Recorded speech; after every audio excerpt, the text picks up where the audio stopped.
The school term resumed yesterday with the resumption of face-to-face classes for most pre-primary, primary, and secondary level institutions. We've invited the president of the Jamaica Teachers Association, Winston R. Smith, to give us an update on the first day of school. Morning, Mr. Smith. How are you doing this morning? Good morning, Dada. Good morning, Janella. Thank you for having me. Thanks And for let joining me us. say good morning to all our hard-working, underpaid teachers of Jamaica. And of course, let us salute our parents and our beautiful children. Those are the gems, especially in the infant, basic, and the lower primary level school. It is always a joy to see them and to look at the enthusiasm with which they enter school on a daily basis. You know, Delia, Mr. Smith seems to be in a very good mood. I wonder what accounts for that. The fact that we are able to resume school face-to-face, Janella, is one that has brought me personally, as a human being, a father, and an educator with over 29 years in the business now. The fact that we are able to go back to face-to-face interaction, I personally have derived satisfaction from that.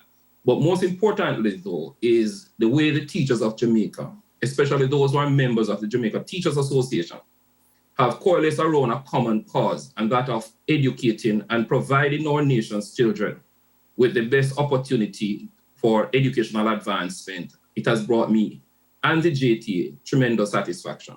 I won't lie though, Mr. Smith, at a time when some of our medical practitioners are saying with Omicron, maybe we shouldn't, we need to push the date back, we need to be more cautious. What's the feedback you're getting from parents? And the teachers themselves, are they all comfortable with the face-to-face? Well, Delia, unless things are done by God in a divine way, we'll never get 100% support in anything that we do as human beings. And that is something that we have learned to appreciate over time. So you'll always find parents who are a bit hesitant, and you'll have teachers who are also hesitant for various reasons.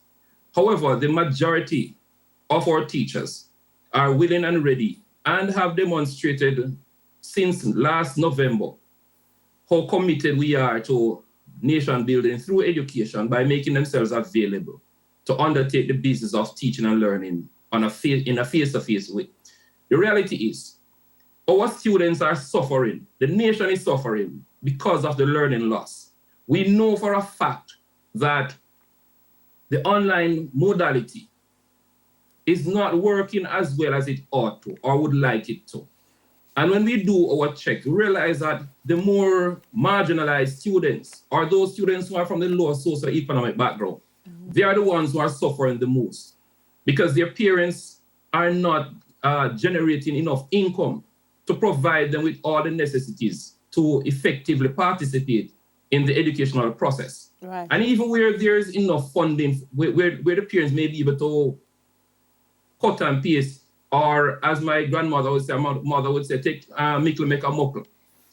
There's a poor level of connectivity across the country.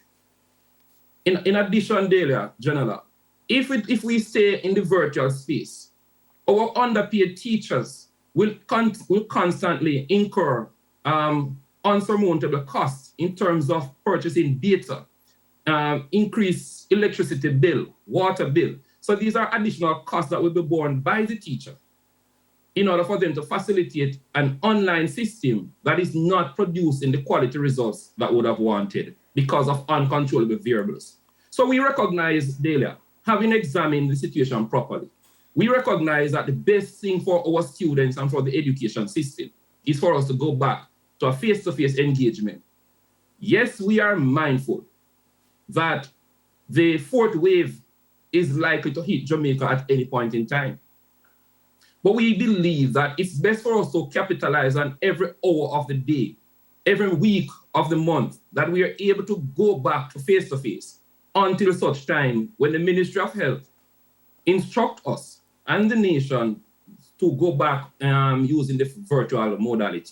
Mr. Smith, it's interesting that you have brought up the fourth wave. I remember right around February 2021, during the peak of the second wave, the JTA was very adamant that teachers should not be put at risk. What has changed in terms of your position? Because we were still in a pandemic, the cases were still rising, but you, the organization, was very adamant that it did not want teachers to go back to the physical classroom.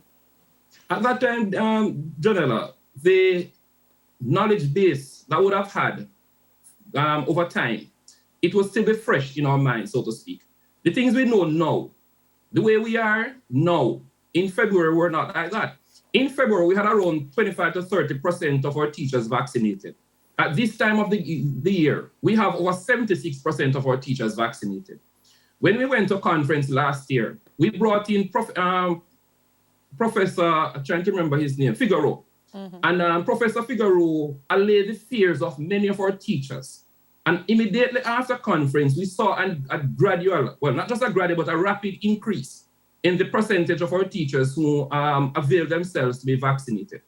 And I want to make it abundantly clear, Janella Delia, since I'm on the topic of vaccination, I want it to be made abundantly clear to the teachers of Jamaica. The Jamaica Teachers Association, your union, stands resolutely behind your decision. So if there's a teacher who, for medical reasons or religious reasons, feel that he or she should not really avail themselves to be vaccinated, your union will not leave you hanging. We will stand with you. But in the meantime, those who are not barred by any of such conditionalities and is able to, we are encouraging you. We are encouraging.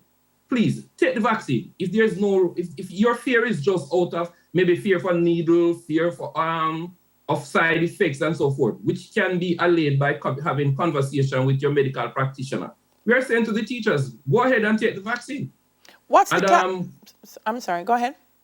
Yes, and we're seeing where the number is, the percentage of our population, teaching population, is gradually increasing, and we are getting near to the 80%. And I'm hoping by now, we may be at 80% because vaccination is an ongoing process. Yeah. Earlier, Delia, you asked what would have changed? Teachers have to demonstrate to the world that life is dynamic, knowledge is ever evolving, and we, through our recognition of that, have made that change and that transformation because we see ourselves as leaders of the nation. Right.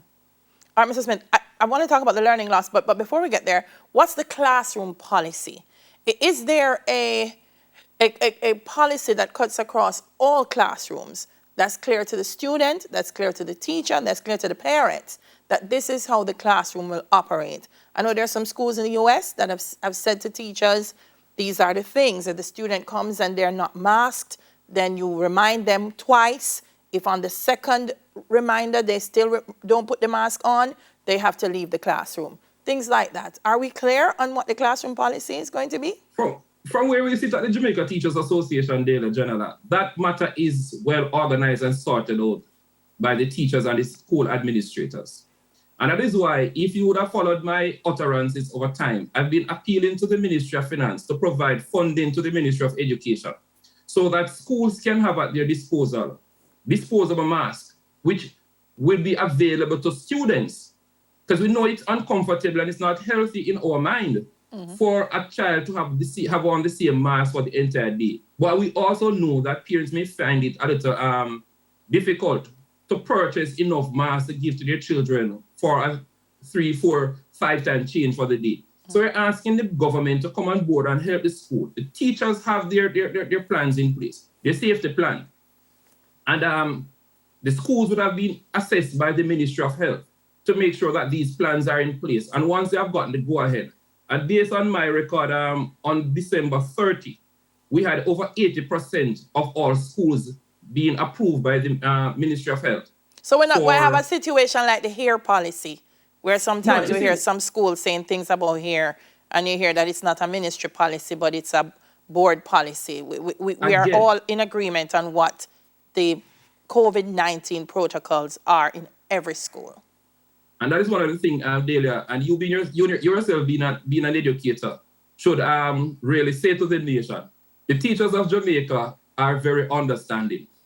We are quite aware that having been out of school for a long time, that transition back into school will take a little while for the adjustment to be made.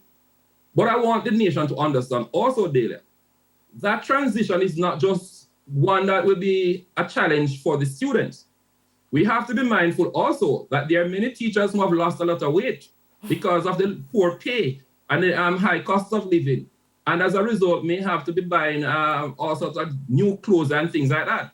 So we are saying that there must be some level of understanding on all parts to make sure that the system return to some semblance of normalcy to the, in the best possible way. We are very careful and mindful of all of these things, and I know that our school administrators, my fellow colleague principals, will do the necessary things to make sure that at this time, under these circumstances, the business of teaching and learning become the most important aspect right now, as it is always, and to infuse with that the safety and security of not just students, but teachers as well as support staff within each school. Mr. Smith, we talk about learning loss during the period. Does the JTA take responsibility for some of that learning loss? Let me tell you where I'm going with this.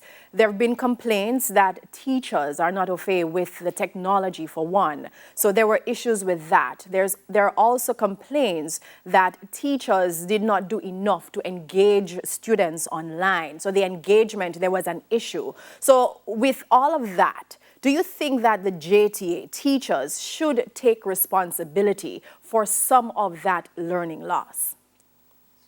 Jonathan, I am never one who quick to say cast aspersion anywhere. In any situation where human beings interact, there always going to be a little of this to throw here or there.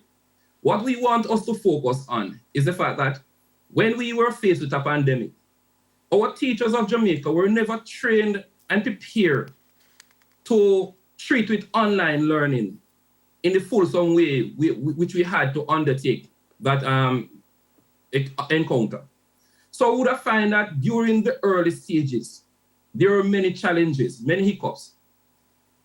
Also, let the nation know that when we were faced with the pandemic and we had to go online, the teachers were not given the resources to go online, you know.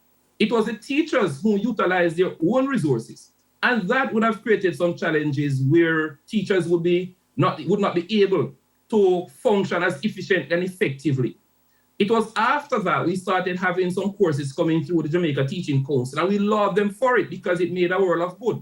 And you can see the results of that intervention coming through as time progresses. The JTA as a union also made a donation of $2 million to the Ministry of Education to help facilitate the provision of tablets and so forth for the education sector. We also want to thank the Flow Foundation, who recognized that there was a gap, and the gap was ever widening. And they came on board through an initiative by past President Joshua Gabriel to ensure that there's some form of training for over 1,500 teachers. Putting all of those things together, culminating with where we are now, with a JTA that is saying to the nation, we are fully behind the educational opportunities of our children. And I want for us to now move forward in a progressive manner, because we can't be looking back to Egypt forever, you know. We have to move to Canaan land. And I'm saying that the Ministry of Education, the Jamaica Teachers Association, and most importantly, the teachers of Jamaica have taken on a new approach, a new paradigm to make sure that education becomes the single most important focus in this country, Jamaica land we love. Because if we don't make that transition and the transformation, Dela Janela, Vision 2030 will not be a vision but a nightmare. Yeah, we have to go, Winston Smith. We have to talk some more, maybe another time, about learning loss and just how that will be addressed, because there are some students who are coming to face who haven't been online for 2 years.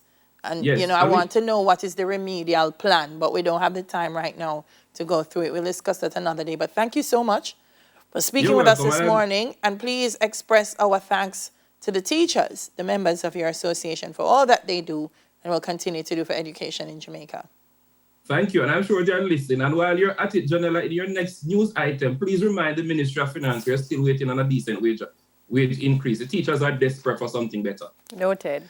Wouldn't be the Thank you. JTA president if he didn't plug that. President of the Jamaica Teachers Association, Winston R. Smith.